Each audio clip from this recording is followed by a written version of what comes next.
taong ito, pakinggan naman natin, isang napakagandang social media personality. At ngayon ay anchor na rin sa mainstream media. Kasama natin at kaisa sa atin pong ipinakikipaglaban na hustisya at katarungan. Miss Cathy Bina. Magandang hapon sa inyong lahat! Ayan. O kayo, nakita ko ulit. Idol ko, kayong idol ko. 'Di ba? Dapat ito ang idol. Yung mga kabataan ngayon, ito ang future ng bayan. Kasi, bata pa kayo, alam nyo na yung tama sa mali. 'Di ba? Mabuti pa kayo, hindi kayo abogado, hindi kayo politisya na binoto ninyo, na nangako, na ipaglalaban ng bayan, nang bolat na budol lang tayo lahat. Kita nyo kung ano ang kamalian at nangyayaring katiwalian sa ating bansa. Di po ba? Ang pagdidiin kay Senator Rodante Marcoleta or Kadante Marcoleta ay isang walang kakwenta-kwenta. Compare sa mga tinuturo ng mga witnesses na magnanakaw. Ilan na ang witness na lumabas? Ilan na? Pero ni isa, ayaw nilang pakinggan bagkus ito'y kanilang pinapasama at kinukulong. Pero guess what? Guess what? Si Ombudsman gagamitin ang statement ng retired men in uniform against kay Martin Romualdez. So, kung nagsisinungaling ang men in uniform na mga retired, bakit gagamiting ebidensya? Diba? Ang korap, kinakanlong, ang nagbunyag, kinukulong. Diba? Dapat managot ang mga kurakot, no to selective justice. Diba? Grabe, ang daming gwapo pala na INC. Malabo yung mata ko, pero luminaw ngayon, ha? O, di ba? Ang daming pogi, oh. Alam nyo ba't kayo pogi? At saka marami rin maganda, nakita ko nun sa likod, ha? Pogi, oh. Ang popogi, oh. Grabe. Ritual yan, eh. Kung maganda ang iyong hangarin sa puso at kalooban, maganda rin ang reflection yan sa panglabas sa kaanyuan. Diba? Tingnan niyo yung mga korap. Ang papangit. Diba? Papangit talaga. Pag di tabingi yung mukha, bungal. Diba?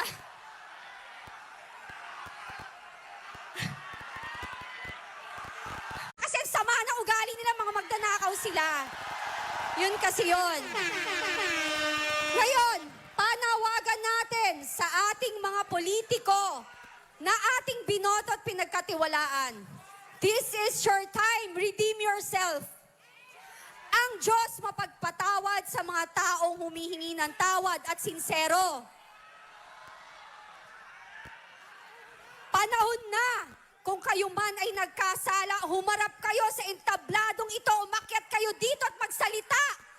Manindigan kayo kung ano at sino ang nagsabuatan sa nakawan sa gobyerno. At kayo ay pagtatanggol ng mamamayang Pilipino.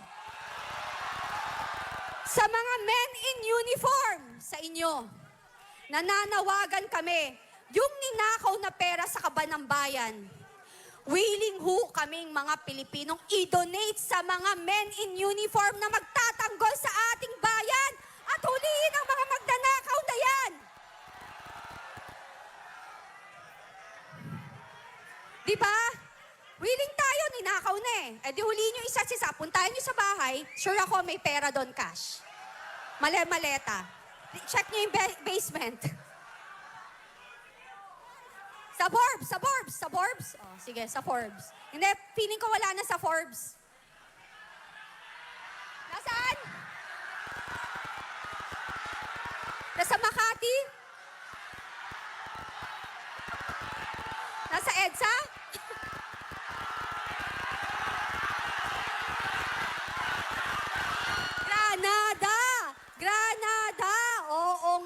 naman, nasa Granada. Di ba? Di ba? Kasi may delivery daw doon. Di ba?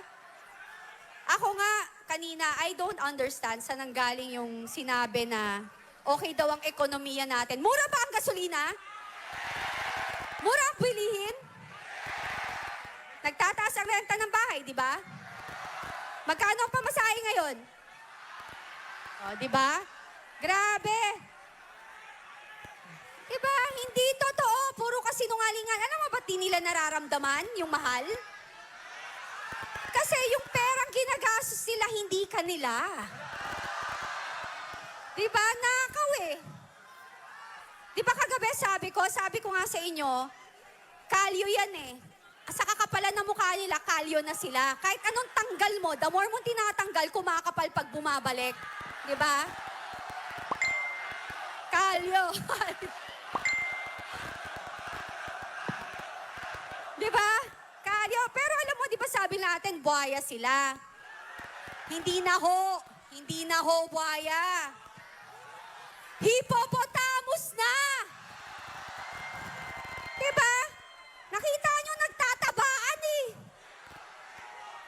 Di ba? Hipo. Baka sabihin nila, hipo. Hindi, hippopotamus. Di ba? Ang laki. Alam niyo po yung hipo, di ba? Ang laki nung pag nanganon. Di ba? At saka kapal din ang balat nun. Di ba? Buhaya. Hindi na nanalo yung yung buhaya sa hippopotamus, kaya doon na tayo sa hipo, sa kakapalan. Grabe, no? Saan ka nakakita ng ganitong pagsasama? INC lang nakakagawa nito. Diba? At eto na naman, ang mainstream media, napaka nuknukang sinungaling. Nuknukang sinungaling. Ganyan na ba kababa ang pagkatao ng iilan sa inyo na isinanla nyo na ang kaluluwa ninyo sa demonyo at kaya nyo na magsinungaling? Grabe, hindi kayo naawa sa mga anak ninyo, pinapakain yung pera na galing sa nakaw. Kakapal, di ba? Alam nyo, kayo, ang sarap ng buhay nyo ngayon. Akala nyo lang. Pero bukas makalawa, pa-check up, may sakit kayong walang lunas. Yan ang karmang tumatama sa mga taong mga sinungaling, magnanakaw at kumakampi sa mga demonyo. Grabe. Hindi ako INC, pero mukhang malapit na talaga. malapit na. Tatapusin lang ho natin tong laban na to. Malapit na. Naging protestante na ako. Born again Christian ako. Born Catholic ako. Pero eto, very inspiring.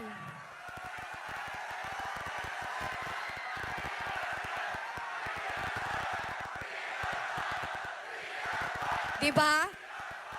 Eto. Mga kababayan, mga politiko, nakikita niyo yung mga bata? Hindi kayo nahihiya? Diba? Andito, nabibilad sa araw, nagsasakripisyo, lumalaban para sa bayan, tas tatawagin yung kulto.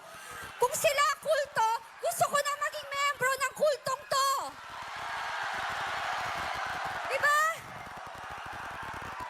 Kulto kayo ng kulto, pero kayo kuto at Anak ko.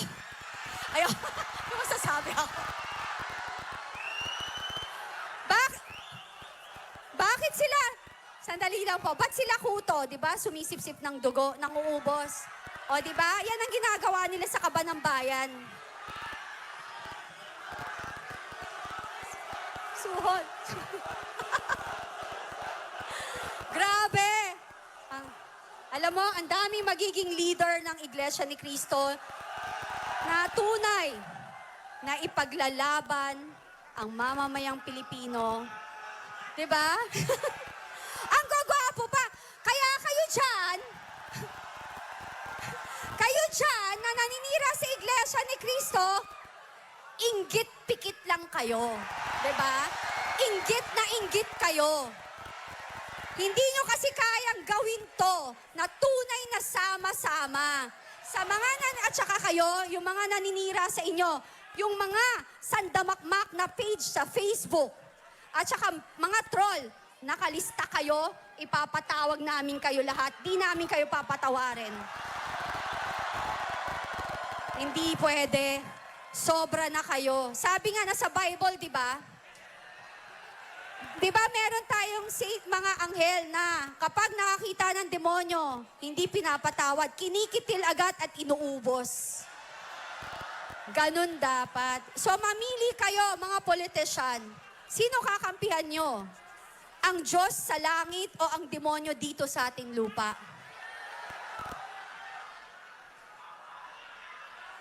Wala na.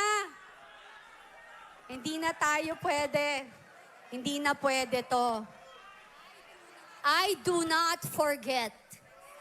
Exactly, we don't forget ang mga kalokohan, kasinungalingan, at kahirapang idinulot nila sa mamamayang Pilipino. May bagyong darating na naman. 'Di ba? May bagyong darating na naman.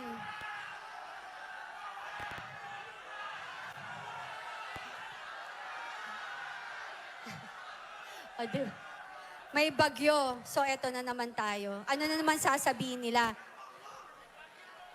Ha? Bagyong bongbong. Di ba? O kaya bagyong mandarambongbong. Di ba? Hindi na. Hindi tayo pinapakinggan. Hindi. Walang hindi nag-iisip. 'Di ba? Hindi na tama. Saan ka nakakita ang politician pag tumatakbo? Halos lumuhod sa atin lahat at mangako. 'Di ba? Lahat, langit at lupa, universe, kung pwede lang sungkitin yung buwan, ibibigay sa atin. Pero pag nanalo na, nasa na tayo lahat? Wala. So sa darating na eleksyon, matalino kayo. Ang INC hindi makakalimot. Yung mga dati, pinagbibigyan nila. Ang INC ay pinagbibigyan ang mga nagkakamali. Pero this time, hindi na pwede. Mapagpatawad, mapagbigay, nakakaintindi. Dahil yan nasa Biblia. Pero hindi na natin pwede po. Hindi ako INC. Sa aking opinion, hindi na ako magpapaloko. Ayoko na.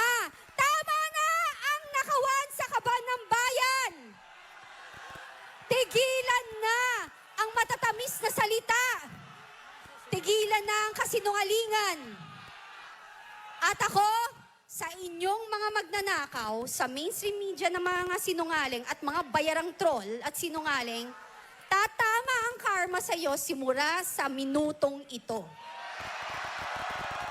Maraming salamat po, INC. Bilib po ako sa inyo, bow po ako, mataas po respeto ko.